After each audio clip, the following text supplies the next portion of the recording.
What's the biggest opportunity for distributors when approaching clients in this sector? Well, I feel like the biggest opportunity is to know why you're there.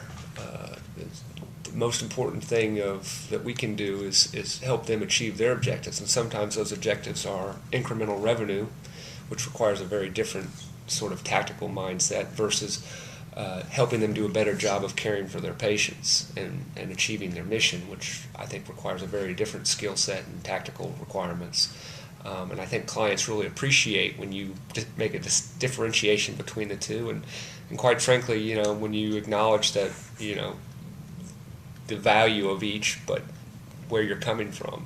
Sure. Do you think that working with a healthcare client has any unique challenges? Yes. Well, there's obviously industry and regulatory considerations, HIPAA, and you have to be very clear. Here in Texas, everything has to be cleared before, from a healthcare standpoint, has to be cleared before you can use promotional materials, and I'm sure that's true in most states. It really requires industry knowledge more so than any other client category. Maybe with the exception of the financial industry, which has gotten very tightly regulated in terms of what you can do from a promotional standpoint.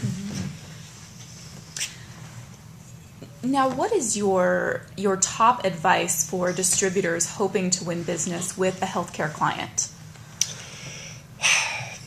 Well, if you're dealing with someone that you have a previous relationship, well, that's obviously a big plus. I would say that healthcare clients want partners that are well organized and understand the rules of the road and the regulatory, as I mentioned before, have that experience.